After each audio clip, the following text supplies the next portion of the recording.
وأحسن منك لم تر قط عيني وأجمل منك لم تلد النساء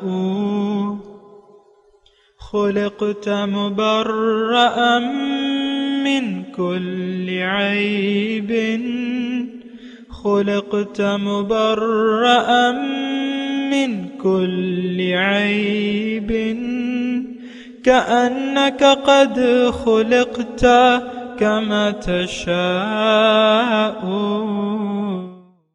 كتاب أنزلناه إليك مبارك ليدبروا آياته وليتذكر أولو الألباب. یہ کتاب برکت والی ہے جسے ہم نے آپ کی طرف نازل فرمایا ہے تاکہ دانش مند لوگ اس کی آیتوں میں غور و فکر کریں اور نصیحت حاصل کریں. اللہم صلی علی سیدنا محمد وعلی آل سیدنا محمد بعدد کل ذرۃ مئۃ الف الف مرۃ. سامعین و ناظرین کرام، السلام علیکم ورحمۃ اللہ وبرکاتہ. سامعین کرام، سورہ قاف آیت نمبر 23 سے 26-57 درس کا نمبر. آج کا موضوع کیا ہمارا معبود ہماری خواہشات نفس ہیں؟ اس کے ساتھ آج کے سبق کا آغاز کرتے ہیں. سب سے پہلے گزشتہ سبق کا اعادہ ہوگا. اعوذ باللہ من الشیطان الرجیم. پناہ مانگتا ہوں میں اللہ کی شیطان مردود سے. بسم اللہ الرحمن الرحیم. شروع اللہ کے نام سے جو بڑا مہربان نہایت رحم والا ہے. لقد كنت في غفلة من هذا فكشفنا عنك غطاءك فبصرك اليوم حديد. یہ وہ دن ہے کہ اس سے تو غافل ہو رہا تھا، اب ہم نے تجھ پر سے پردہ اٹھا دیا تو آج تیری نگاہ تیز ہے. سامعین کرام، سورہ قاف آیت نمبر 23. وقال قرینہ ھذا ما لدی عتید. اور اس کا ساتھی کہے گا کہ یہ ہے جو میرے پاس تیار ہے. القیا فی جہنم کل کفار عنید. تم دونوں ہر سرکش کافر کو دوزخ میں ڈال دو. مناع للخیر، جو نیکی سے روکنے والا، معتدن حد سے بڑھنے والا، مریب شک کرنے والا ہے. الذی جعل مع اللہ الہا آخر، جس نے اللہ کے سوا کوئی دوسرا معبود ٹھہرا لیا ہے. فالقیاہ فی العذاب الشدید، اسے سخت عذاب میں ڈال دو. سامنے کی طرف بہت اہم مضمون ہے. آخرت جس پر ہمارا یقین نہیں ہے، روز قیامت جس پر ہمارا یقین نہیں ہے، اس کی بات ہو رہی ہے، اس کے حالات بیان ہو رہے ہیں. اللہ تعالیٰ پیشگی ہمیں بتا رہا ہے کہ دیکھو اے غیب پر یقین نہ رکھنے والوں، اے آخرت پر یقین نہ رکھنے والوں، ایسا تمہارے ساتھ ضرور ہوگا. جو کہ بیان کیا جا رہا ہے، جس کا آپ نے ترجمہ سنا. اور جو گزشتہ مضمون ہے اس سے بھی اس کا یعنی ایک رابطہ ہے، کیونکہ یہاں پر وقال، اور کہا اس کے ساتھی نے، ھذا ما لدی عتید. تو یہ سارا مضمون چلا آ رہا ہے سامعین کرام کہ وجاءت سکرۃ الموت بالحق ذالک ما کنت منہ تحید ونفخ فی الصور ذالک یوم الوعید وجاءت کل نفس مع سائق وشہید لقد کنت فی غفلت. یہ سارے یعنی جو غفلت میں پڑے ہوئے ہیں، جو آج کے مسلمان ہیں، ان کے بارے میں یہ بات ہو رہی ہے. دیکھیں 22 نمبر آیت میں لقد کنت فی غفلت من ھذا، اس دن سے تم غفلت میں تھے. آج کے جن دن ہونا ہے قیامت کے دن، اس سے تم غفلت میں تھے، تو یہ بات تو یعنی بالکل ٹھیک ہے اور یقینی بات ہے کہ آج کا مسلمان غافل ہے۔ اس بات پہ بھی تھوڑا سوچ لیں۔ اللہ تعالیٰ نے فرمایا ہے ہمارے لیے سورہ انبیاء کی پہلی آیت میں کہ اقترب للناس حسابهم وهم فی غفلۃ معرضون، لوگوں کے حساب کتاب کا وقت قریب آ پہنچا اور انہوں نے حق سے منہ موڑا ہوا ہے اور یہ غفلت میں پڑے ہوئے ہیں۔ یہ کون؟ یہ آج کا مسلمان۔ یعلمون ظاہرا من الحیات الدنیا وهم عن الآخرۃ هم غافلون، یہ لوگ دنیا کے، آج کا مسلمان جو ہے دنیا کے ظاہر کے بارے میں تو سمجھتا ہے، جانتا ہے، لیکن جو آخرت ہے اس سے یہ غافل ہے۔ دیکھیں اصل چیز جو ہے وہ غفلت ہے۔ غفلت کیوں ہوتی ہے؟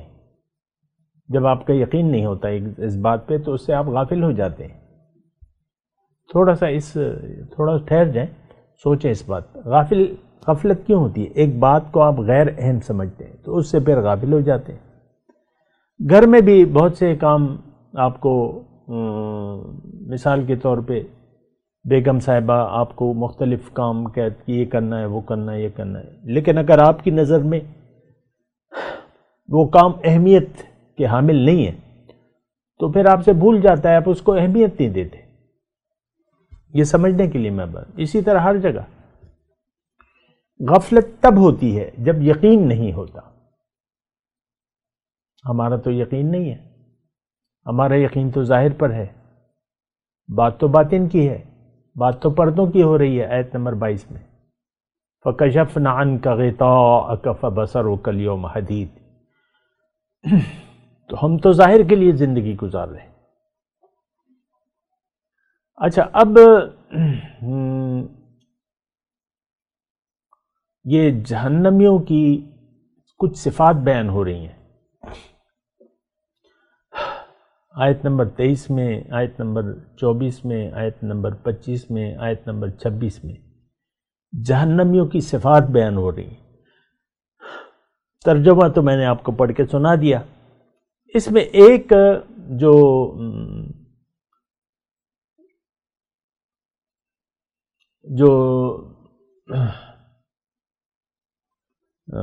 24 نمبر کی آیت ہے، جہنم میں کون سے لوگ جائیں گے، یعنی 23، 24، 25 یہ 3 آیات ہیں، اس میں جہنمیوں کی صفات بیان ہو رہی ہیں، اور اس کے بعد بھی جو ہے یعنی سارا مضمون آ رہا ہے آیت نمبر 32 تک، غافل لوگوں کا حال بیان ہو رہا ہے۔ یہ بات نوٹ کر لیں۔ آیت نمبر 30 تک غافل لوگوں کا حال بیان ہو رہا ہے۔ وَيَوْمَ نَقُولُ لِجَهَنَّمَ هَلِ امْتَلَأْتِ وَتَقُولُ هَلْ مِن مَّزِيدٍ، تو اچھا کافروں کی صفات بیان ہو رہی، کافروں کی نہیں، دیکھیں میں تھوڑا سا یعنی بے خیالی میں نے یہ جملہ، جہنم میں کون جائے گا ان کی صفات بیان ہو رہی۔ پہلی صفت کفار ہے، دوسری صفت عنید ہے، پھر مناع للخیر ہے، معتدن ہے، مریب ہے، جعل مع اللہ الہا آخر۔ یہ جہنمیوں کی صفات ہیں، یعنی یہ لوگ جہنم میں جائیں گے۔ کفار کا پہلا جملہ استعمال ہوا ہے، تو کفار کے 2 معنی ہیں، ناشکرا اور انکار کرنے والا، حق سے انکار کرنے والا، نعمتوں کی قدر نہ کرنے والا، نعمتوں کی ناشکری کرنے والا، یہ دونوں صفات ہم میں پائی جاتی ہیں۔ عنید، سرکش، یہ بھی ہم میں پائی جاتی ہیں۔ دیکھیں شکر گزاری کا رویہ، مومنانہ رویہ شکر گزاری کا ہوتا ہے۔ تو جو آپ کو میں نے یہ بتایا ہے، دوبارہ بھی مختصر وقت میں کوشش کروں گا ناشکری کی بات کروں، یعنی ناشکری ہے کیا؟ نعمت کا بیجا استعمال، یہ ناشکری ہے۔ کوئی کھانا لا کے دے کسی بھوکے کو اور وہ اسے لات مار دے، یہ ناشکری ہے کہ نہیں؟ نعمت کو ٹھکرا دے. یہ زندگی ایک نعمت ہے. ساری نعمتیں اسبغ علیکم نعمہ ظاہرۃ و باطنہ، اللہ تعالیٰ نے فرمایا میں نے ظاہری اور باطنی نعمتیں میں نے تم پر تمام کر دی ہیں. یہ زندگی ایک نعمت ہے. انسان کا دنیا میں آنا اور اللہ تعالیٰ کا روح کو جسم دینا اور پھر زندگی کے اسباب زندگی اور خاص طور پہ ہدایت. فَإِمَّا يَأْتِيَنَّكُم مِّنِّي هُدًى، یہ بہت بڑی نعمت ہے. لَقَدْ مَنَّ اللَّهُ عَلَى الْمُؤْمِنِينَ إِذْ بَعَثَ فِيهِمْ رَسُولًا، یعنی اللہ تعالیٰ نے اپنی نعمت بتایا ہے. وَأَتْمَمْتُ عَلَيْكُمْ نِعْمَتِي، میں نے تم پہ اپنی نعمتیں تمام کر دی. جو دوسرا میں نے ظاہری اور باطنی نعمتیں تمام کر دی. پھر جو نعمت ہے نعمت عظمیٰ، قرآن اور نبی قرآن اور نبی، یہ دو چیزیں جو ہیں بہت بڑی نعمت ہے. ہم نے ان دونوں سے منہ موڑ لیا ہے. قرآن سے رخ پھیر لیا ہے. صدیاں ہو گئی کہ قرآن سے ہم نے اپنا رخ پھیر لیا ہے. آج ہم اپنی مرضی سے زندگی گزار رہے ہیں. آج ہمارا دنیا میں زندگی گزارنے کا مدعا دنیا کی زندگی ہے. آخرت ہمارے لیے غیر اہم ہے. دیکھیں گے، دیکھی جائے گی، جب پڑے گی تو دیکھیں گے. مردے دوبارہ زندہ ہوئے ہیں کیا؟ ایسے جملے کہے جاتے ہیں بسا اوقات. آخرت پہ تو ہمارا یقین، میں آپ کو کہتا رہتا ہوں کہ نل ہے، صفر ہے. ہم دنیا کے لیے جی رہے. پردوں کو ہم نے حقیقت سمجھ لیا ہے. یہ جو پردے ہیں ہمارے ارد گرد، یہ میرا ماں باپ، بیوی، شوہر، بچے، کاروبار، نوکری اور عہدہ، یہ سارے، اس کو ہم نے اپنے لیے پردے بنا لیا ہے. اسی کو دل دے دیا ہے، اسی کے لیے جی رہے ہیں. بہرحال اللہ تو اس میں اب یہ ہے نا کہ ناشکری کی بات ہے. کفار، بہت ناشکرا، بہت انکار کرنے والا، مبالغہ کا صیغہ ہے. تو اچھا، اب حق سے انکار تو ہم نے سب نے کیا ہوا ہے. قرآن کو تو ہم نے بھلایا ہوا ہے. اللہ کا حکم اور نبی کے طریقے کے سامنے ہمارا سر جھکنے کے لیے تیار نہیں ہے. ہم منچاہی زندگی گزار رہے ہیں اور گزارنا چاہتے ہیں. ہماری زندگی گزارنے کا مدعا اس وقت کے مسلمان کا دنیا ہے، ظاہر ہے.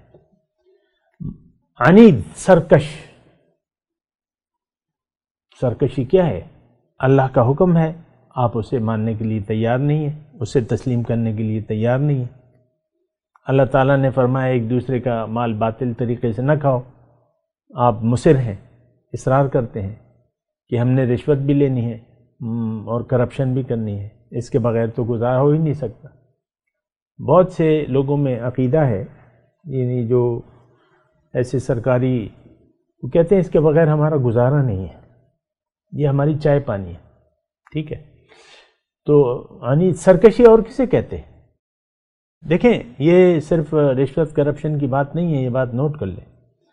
سرکش اللہ کے حکم کو نظر انداز کر کے زندگی گزارنے والا عنید سرکش ہے. مناع للخیر، یہ ساری صفات جو بیان ہو رہی ہیں یہ ایک دوسرے سے ملتی جلتی ہیں اور ایک دوسرے پر اس کا اطلاق بھی ہوتا ہے.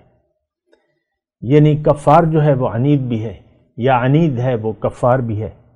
مناع للخیر، نیکی سے روکنے والا. تو اب خیر کا جو لفظ ہے، نیکی، کنتم خیر امت اخرجت للناس تأمرون وہ ہے نا کہ وکذالک جعلناکم امت تأمرون بالمعروف وتنہون عن المنکر. وہ جملہ یہ ہے کہ نیکی کا تم حکم دو گے، خیر، اور برائی سے روکو گے. نہی عن الامر بالمعروف، نہی عن المنکر. تو اب نیکی کیا ہے؟ تھوڑا سا یہاں رک کے میں آپ کو کہوں گا اپنی مرضی سے یعنی اپنی مرضی سے زندگی گزارنا یہ نیکی نہیں ہے، یہ برائی ہے۔ اللہ کی مرضی کے سامنے سر جھکا دینا، اللہ کی مرضی سے اللہ کی مرضی سے زندگی گزارنا یہ نیکی ہے۔ ہر کام نیکی ہے جو اللہ کے حکم کے مطابق ہو اور رسول کے طریقے کے مطابق ہو۔ ہر کام برائی ہے جو کہ آپ اپنی مرضی سے کریں، چاہے وہ نماز ہو یا روزہ ہو، وہ برائی ہے۔ ہر نیک کام برا ہو جاتا ہے جب آپ کی منزل دنیا بن جائے، جب آپ کا زندگی گزارنے کا مدعا دنیا بن جائے۔ ہر نیک کام گناہ بن جاتا ہے، سرکشی بن جاتا ہے جب آپ آخرت پر یقین نہیں رکھتے، غیب پر آپ کا یقین نہیں ہے، تو ہر نیک کام ضبط ہو جاتا ہے، باطل قرار پاتا ہے۔ یہ بات نوٹ کر لیں۔ تو اب نیکی سے خود بھی روکنا اور دوسروں کو بھی روکنا۔ آج میں ایک چھوٹی سی مثال دیتا ہوں۔ آج کے ماں باپ جو ہیں وہ نیکی سے رک گئے ہیں۔ نیکی میں نے ابھی آپ کو بتایا اللہ کی عطا سے۔ نیکی یہ ہے کہ آپ اپنے زندگی کے مدعا کو سمجھیں، اس پر یقین کریں، زندگی کا مقصد اللہ کو بنا لیں اور زندگی اللہ کے لیے گزارنے کا عہد کر لیں، اور اللہ کے حکم اور نبی کے طریقے کے مطابق جب آپ زندگی گزاریں گے تو آپ کا ہر کام نیکی میں لکھا جائے گا، پھر برائی والا فرشتہ فارغ ہوگا۔ لیکن اگر آپ کے زندگی گزارنے کا مدعا اللہ نہیں ہے بلکہ دنیا ہے اور آپ کا رخ بھی دنیا کی طرف ہے، تو آپ کا ہر نیک کام برائی میں لکھا جائے گا، کیونکہ اللہ تعالیٰ تو نیتوں کو دیکھتا ہے۔ انما الاعمال بالنیات، بات نوٹ کریں نا۔ اب یہ شخص جو ہے، دیکھیں یہاں نیکی سے مناع للخیر، خود تو کفار عنید ہے، ناشکرہ ہے، حق سے انکار کرتا ہے، سرکش ہے، اور دوسروں کو بھی نیکی سے روکتا ہے۔ اب ظاہر ہے، میں ایک چھوٹی سی آپ کو مثال دیتا ہوں۔ والدین ہیں، وہ دنیا پرست ہیں، دنیا دار ہیں، غیب پر ان کا یقین نہیں ہے، ظاہر پر ان کا یقین ہے اور ان کا رخ ظاہر کی طرف ہے۔ اب یہ اپنی اولاد کو بھی نیکی سے روکیں گے۔ آپ دیکھ لینا، عام والدین کا بچہ جب جوان ہوتا ہے اور اگر وہ نیکی کی طرف راغب ہوتا ہے، داڑھی وغیرہ چھوڑنے لگتا ہے، تو باپ اور یہ خاندان کا دباؤ ہوتا ہے کہ تم نے داڑھی نہیں چھوڑنی، تم نے داڑھی منڈوانی ہے۔ میں خود اپنی کہانی بیان کر رہا ہوں آپ کو۔ میں جب یعنی جوانی کی حدود میں داخل ہوا تو میرے گھر والوں نے تو یہ پریشر تھا، خوش تھے، بچہ جوان ہو رہا ہے، داڑھی آ رہی ہے چہرے پہ، اور عموماً جو ہے وہ ایک یعنی مٹھائی تقسیم کی جاتی ہے کہ ہمارا بچہ جوان ہو رہا ہے۔ تو داڑھی منڈوانے پر مجھے اصرار تھا، خاندان میں بعض لوگ تھے۔ تو میری اپنی کہانی ہے یہ۔ تو مناع للخیر، نیکی سے روکنے والا۔ اصل میں دیکھیں، اس میں کوئی ایسی خاص بات نہیں ہے۔ باپ اگر دنیا دار ہو، وہ اپنے بیٹوں کو دیندار نہیں دیکھنا چاہتا، اللہ والا نہیں دیکھنا چاہتا۔ کہتے میرے بیٹا بڑا دنیا کا بڑا گدھا، میں اس کو بناؤں گا۔ یہ ضرورت نہیں ہے اسلام کے قریب جانے کی۔ اگر کوئی ایسی صحبت میں بیٹھتا ہے تو یہ میرے آنکھوں دیکھوں کے مشاہدات ہیں۔ کوئی اگر درس ہو رہا ہے، مسجد میں درس ہو رہا ہے، نوجوان لڑکا ہے اور باپ اس کا دنیا دار ہے، تو وہ اچھا نہیں سمجھتا اس کی درس کی محفلوں میں شرکت کو یا وغیرہ وغیرہ۔ میرے خود قریبی ساتھی جو ہے، یعنی اللہ تعالیٰ نے مجھے توفیق دی تھی، تو میرے اپنے ساتھی جو میرے ساتھ میری عمر کے تھے، میرے ساتھ جوان ہوئے اور پھر شادی کی، پھر بچے ہو گئے، وہ لوگ بھی اپنے اولاد کو میری طرف پھٹکنے نہیں دیتے کہ یہ تو ہمارے بچوں کو برباد کر دے گا. خود میرے ساتھ ایسا معاملہ ہوا ہے. یعنی جو میری زندگی سے واقف تھے، لیکن اب ظاہر ہے کہ یہ یعنی میرے اپنے قریبی ساتھی، اس کے پاس مت جاؤ، اس کی باتیں نہ سنو.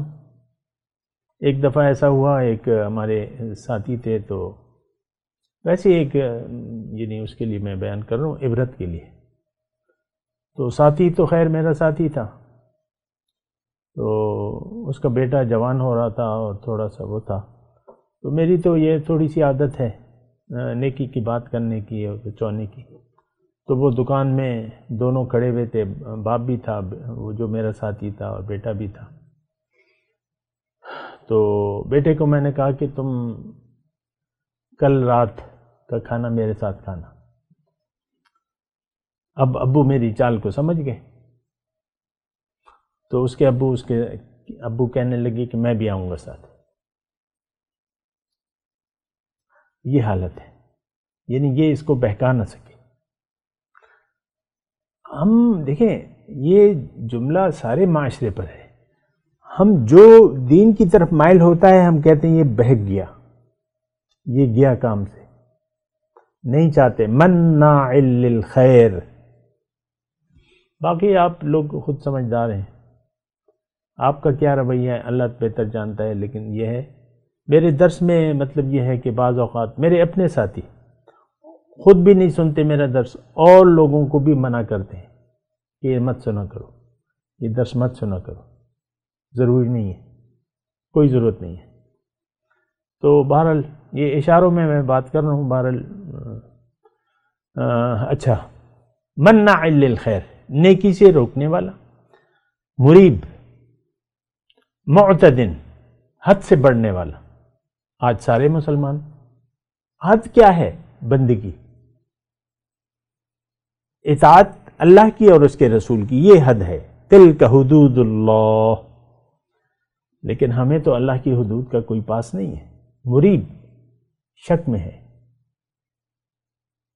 ہمیں شک نہیں ہے بلکہ یقین ہے کہ کوئی دوبارہ زندگی نہیں ہے، نہ جنت ہے نہ دوزخ ہے، نہ یوم قیامت میں اللہ کی ملاقات ہے، نہ سوال جواب ہے، نہ قبر کی زندگی کو بھی ہم شک میں ہیں. مذاق اڑاتے رہتے ہیں. دیکھیں 3 سوالات ہیں نا، میں اکثر کہتے رہتا ہوں. تو وہ 3 سوالات کے جواب آج بھی ہمارے پاس نہیں ہے. آج اللہ ہمارا رب نہیں ہے، دین ہمارا اسلام نہیں ہے، اور محمد رسول اللہ کو ہم نہیں جانتے ایز اے رہبر، یا ان کے اسوہ حسنہ کو ہم فالو نہیں کرتے. یہ مختصر باتیں. تو ہمارے پاس تو آج بھی جواب نہیں ہے. ساری زندگی ہماری خواہشات نفس کے گرد گھوم رہی ہے. دنیا، ہائے دنیا، ہائے دنیا، اور ہائے ہائے ہائے. یہ ہائے ہائے ہم نے دنیا کی مچائی ہوئی. پیسے چاہیے، پیسے چاہیے، اور یہ ہونا چاہیے، وہ ہونا چاہیے. مریب الذی جعل مع. اب یہ سارا جو ہے اللہ تعالیٰ ایک جملے میں سمیٹ رہا ہے ساری صفات کو، کہ اس کا معبود اللہ نہیں ہے، اس کا معبود ظاہر ہے، دنیا ہے. دیکھیں معبود وہ جو آپ کا مقصود ہے.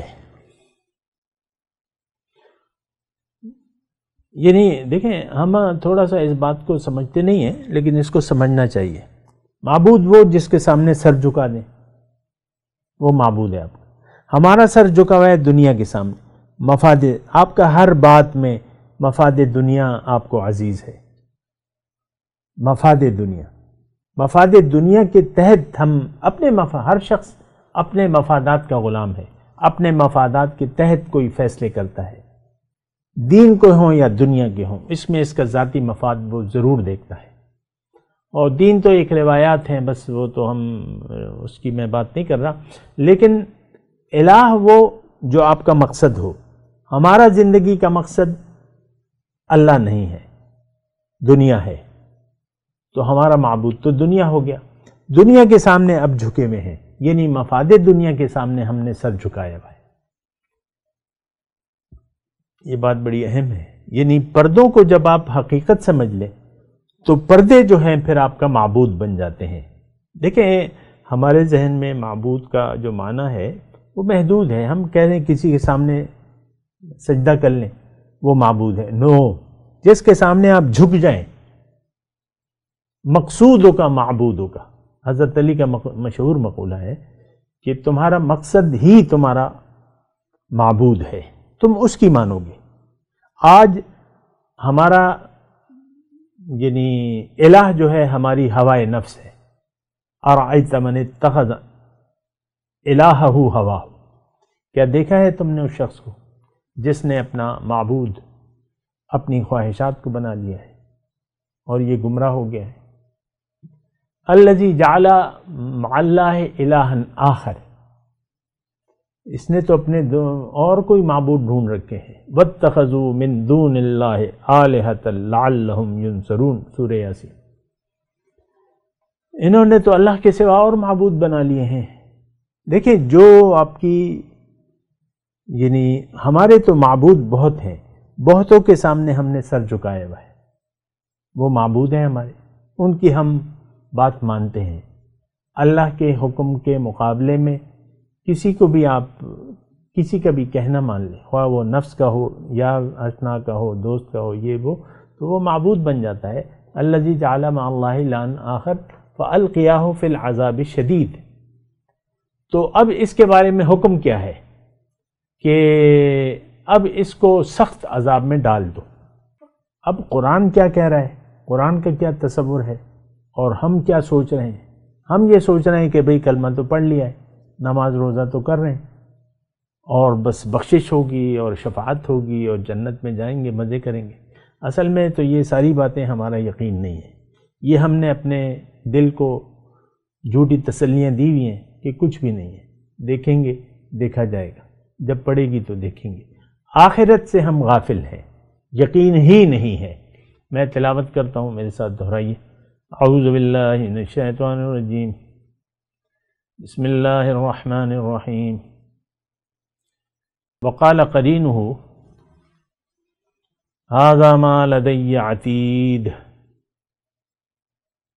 القیا فی جہنم کل کفار عنید مناع للخیر معتد مریب الذی جعل مع اللہ الہا آخر فالقیاہ فی العذاب الشدید. اب ان آیت کی تلاوت اور ترجمہ. اعوذ باللہ من الشیطان الرجیم. پناہ مانگتا ہوں میں اللہ کی شیطان مردود سے. بسم اللہ الرحمن الرحیم. شروع اللہ کے نام سے جو بڑا مہربان نہایت رحم والا ہے. وقال قرینہ ھذا ما لدی عتید. اور اس کا ہم نشین فرشتہ کہے گا کہ یہ اعمال نامہ میرے پاس حاضر ہے. القیا فی جہنم کل کفار عنید. حکم ہوگا کہ ہر سرکش ناشکرے کو دوزخ میں ڈال دو. مناع للخیر معتد مریب. جو مال میں بخل کرنے والا، حد سے بڑھنے والا، شبہ نکالنے والا تھا. الذي جعل مع الله إلها آخر فألقياه في العذاب الشديد. جس نے خدا کے ساتھ اور معبود مقرر کر رکھے تھے تو اس کو سخت عذاب میں ڈال دو. اس کے ساتھ ہی آج کے درس کا وقت اختتام کو پہنچا. انشاءاللہ اگلے درس میں ملاقات ہوگی. وآخر دعوانا ان الحمدللہ رب العالمین. والسلام علیکم ورحمۃ اللہ وبرکاتہ. مولایا صلی وسلم دائما ابدا على حبیبک خیر الخلق کلہم.